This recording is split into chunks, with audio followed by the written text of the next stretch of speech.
कृष्णम वंदे जगत गुरुम। जय श्री कृष्णा। राधे राधे दोस्तों, आइए जीवन यात्रा के अनमोल रत्न में आज गीता के तीसरे अध्याय का महात्मा आप लोगों के सामने पेश करने जा रहे हैं। शुरू करने से पहले आप लोगों से निवेदन है कि जो लोग चैनल पर पहली बार हैं आवश्यक रूप से सब्सक्राइब करें और वीडियो के अंत तक जाना नहीं भूलें, जिससे आपको पूरी जानकारी मिल सके। अधूरी जानकारी हमेशा विनाश का कारण होती है। श्री भगवान कहते हैं, प्रिय जनस्थान में एक जड़ नामक ब्राह्मण था जो कौशिक वंश में उत्पन्न हुआ था। उसने अपना जातीय धर्म छोड़कर बनियों की वृत्ति में मन लगाया। उसे पराई स्त्रियों के साथ व्यभिचार करने का व्यसन पड़ गया था। वह सदा जुआ खेलता, शराब पीता और शिकार खेलकर जीवों की हिंसा किया करता था। इसी प्रकार उसका समय बीतता था। धन नष्ट हो जाने पर वह व्यापार के लिए बहुत दूर तक दिशा में चला गया। वहाँ से धन कमाकर घर की ओर लौटा। बहुत दूर तक का रास्ता उसने तय कर लिया था। एक दिन सूर्यास्त हो जाने पर जब दसों दिशाओं में अंधकार फैल गया, तब एक वृक्ष के नीचे उसे लुटेरों ने धर दबाया और शीघ्र ही उसके प्राण ले लिए। उसके धर्म का लोप हो गया था, इसलिए वह भयानक प्रेत हुआ। उसका पुत्र बड़ा धर्मात्मा और वेदों का विद्वान था। उसने अब तक पिता के लौट आने की राह देखी। जब वे नहीं आए तब उनका पता लगाने के लिए वह स्वयं भी घर छोड़कर चल दिया। वह प्रतिदिन खोज करता, मगर राहगीरों से पूछने पर भी उसे उनका कुछ समाचार नहीं मिलता था। तदंतर एक दिन एक मनुष्य से उसकी भेंट हुई जो उसके पिता का सहायक था। उससे सारा हाल जानकर उसने पिता की मृत्यु पर बहुत शोक किया। वह बड़ा बुद्धिमान था। बहुत कुछ सोच विचार कर पिता का पारलौकिक कर्म करने की इच्छा से आवश्यक सामग्री साथ ले उसने काशी जाने का विचार किया।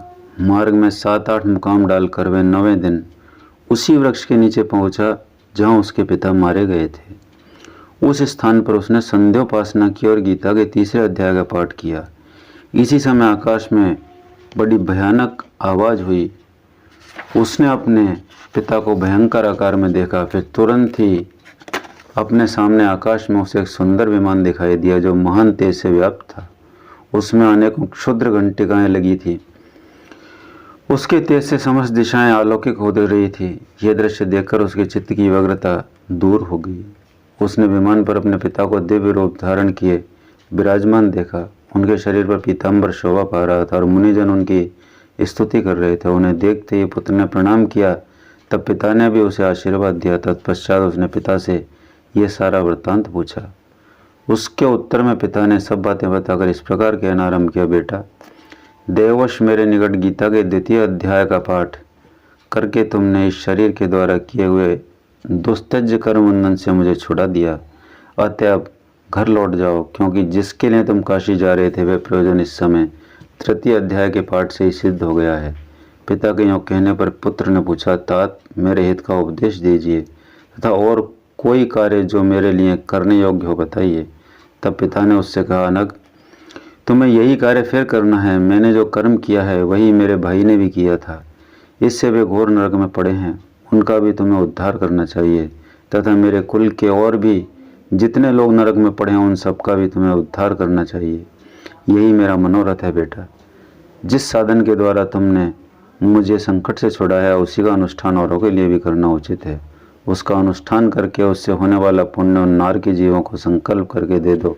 इससे वे समस्त पूर्वज मेरी ही तरह यातना से मुक्त हो स्वल्प काल में ही श्री विष्णु के परम धाम को प्राप्त हो जाएंगे। पिता का यह संदेश सुनकर पुत्र ने कहा, तात यदि ऐसी ही बात है तो और आपकी भी ऐसी रुचि है तो मैं समस्त नार के जीवों का नरक से उद्धार कर दूंगा। यह सुनकर उसके पिता बोले, बेटा एवं मस्तु तुम्हारा कल्याण हो। मेरा अत्यंत प्रिय कार्य संपन्न हो गया। इस प्रकार पुत्र को आश्वासन देकर उसके पिता भगवान विष्णु के परम धाम को चले गए। तत्पश्चात वह भी लौटकर जनस्थान में आया और परम सुंदर भगवान श्री कृष्ण के मंदिर में उनके समक्ष बैठकर पिता के आदेशानुसार गीता के तीसरे पाठ का अभ्यास करने लगा।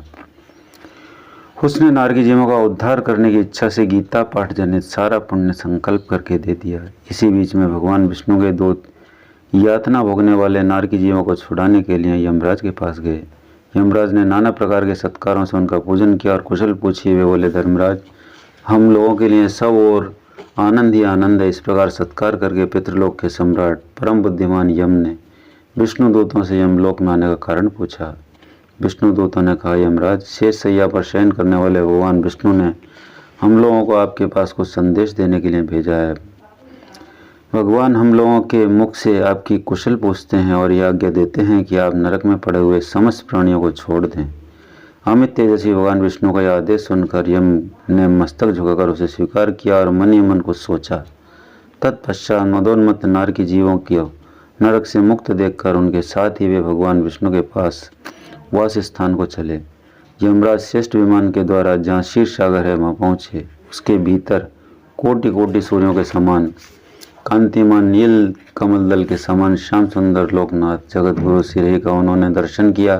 भगवान का तेज उनकी शैया बने हुए शेषनाग के फणों की मणियों के प्रकाश से दुगना हो रहा था। वे आनंद युक्त दिखाई दे रहे थे। उनका हृदय प्रसन्नता से परिपूर्ण था। भगवती लक्ष्मी अपनी सरल चितवन से प्रेम पूर्वक उन्हें बार बार निहार रही थी। चारों ओर योगीजन भगवान की सेवा में खड़े थे। उन योगियों की आंखों के तारे ध्यानस्थ होने के कारण निश्चल प्रतीत होते थे। देवराज इंद्र अपने विरोधियों को परास्त करने के उद्देश्य से भगवान की स्तुति कर रहे थे। ब्रह्मा जी के मुख से निकले हुए वेदांत वाक्य मूर्तिमान होकर भगवान के गुणों का गान कर रहे थे। भगवान पूर्णतः संतुष्ट होने के साथ ही समस्त योनियों की ओर से उदासीन प्रतीत होते थे। जीवों में से जिन्होंने योग साधना के द्वारा अधिक पुण्य संचय किया था, उन सबको एक ही साथ वे कृपा दृष्टि से निहार रहे थे। भगवान अपने स्वरूप भूत अखिल चराचर जगत को आनंद पूर्ण दृष्टि से अनुमोदित कर रहे थे। शेषनाग की प्रभा से उद्भासित एवं सर्वत्र व्यापक दिव्य विग्रह धारण किए नील कमल के सदृश श्याम वर्ण वाले श्री हरि ऐसे जान पड़ते थे मानो चांदनी से घिरा हुआ आकाश सुशोभित हो रहा हो। इस प्रकार भगवान की झांकी करके यमराज अपनी विशाल बुद्धि के द्वारा उनकी स्तुति करने लगे। यमराज बोले, संपूर्ण जगत का निर्माण करने वाले परमेश्वर, आपका अंत्यकरण अत्यंत निर्मल है। आपके मुख से ही वेदों का प्रादुर्भाव हुआ है। आप ही विश्व स्वरूप हैं और इसके विधायक ब्रह्मा हैं। आपको नमस्कार है। अपने बल और वेग के कारण जो अत्यंत दुर्धर्ष प्रतीत होते हैं, ऐसे दानवेंद्रों का अभिमान चूर्ण करने वाले भगवान विष्णु को नमस्कार है। पालन के समय सत्व में शरीर धारण करने वाले विश्व के आधारभूत सर्वव्यापी श्री हरि को नमस्कार है। समस्त देहधारियों की पातक राशि को दूर करने वाले परमात्मा को प्रणाम है। जिनके ललाटवर्ती नेत्र के तनिक सा खुलने पर भी आग की लपटें निकलने लगती हैं, उन रुद्ररूपधारी आप परमेश्वर को नमस्कार है। आप संपूर्ण विश्व के गुरु, आत्मा और महेश्वर हैं। अतः समस्त वैष्णव जनों को संकट से मुक्त करके उन पर अनुग्रह करते हैं। आप माया से विस्तार को प्राप्त हुए अखिल विश्व में व्याप्त होकर भी कभी माया अथवा उससे उत्पन्न होने वाले गुणों से मोहित नहीं होते। माया तथा माया जनित गुणों के बीच में स्थित होने पर भी आप पर उनमें से किसी का प्रभाव नहीं पड़ता। आपकी महिमा का अंत नहीं है, क्योंकि आप असीम हैं। फिर आप वाणी के विषय कैसे हो सकते हैं? अतः मेरा मौन रहना ही उचित है। इस प्रकार स्तुति करके यमराज ने हाथ जोड़कर कहा, जगत गुरु, आपके आदेश से इन जीवों को गुण रहित होने पर भी मैंने छोड़ दिया है। अब मेरे योग्य और जो कार्य है उसे बताइए। उनके यूँ कहने पर भगवान मधुसूदन मेघ के समान गंभीर वाणी द्वारा मानो अमृत रस से सींचते हुए बोले, धर्मराज, तुम सबके प्रति सम्मान भाव रखते हुए लोगों का पाप से उद्धार कर रहे हो। तुम पर देहधारियों का भार रखकर मैं निश्चिंत हूँ। अतः तुम अपना काम करो और अपने लोक को लौट जाओ। यूँ कहकर भगवान अंतर्ध्यान हो गए। यमराज भी अपनी पुरी को लौट आए। तब वह ब्राह्मण अपनी जाति के और समस्त नार की जीवों का नरक से उद्धार करके स्वयं भी श्रेष्ठ विमान द्वारा श्री विष्णु धाम को चले गए। तो मित्रों, यह था श्रीमद् भगवद गीता के तृतीय अध्याय का महात्मा। वाकई में इसका धर्म लाभ होता है, यह आप लोग भी विश्वास करेंगे। पुराण भी कहते हैं और मैं भी विश्वास करता हूँ। इस महात्मा के पढ़ने का जो पुण्य यदि कोई होता है, तो मैं उस दिव्य आत्मा को जो मेरे जीवन में छोटी सी गौ के रूप में आई और अल्प समय में गौ सेवा का अवसर देकर मेरे जीवन से हमेशा के लिए चली गई, उसे समर्पित करता हूँ। भगवान से निवेदन करता हूँ ये पुण्य उस दिव्यात्मा को देकर उसे अपने श्री चरणों में स्थान दे। अगले वीडियो में फिर मिलेंगे। नमस्कार।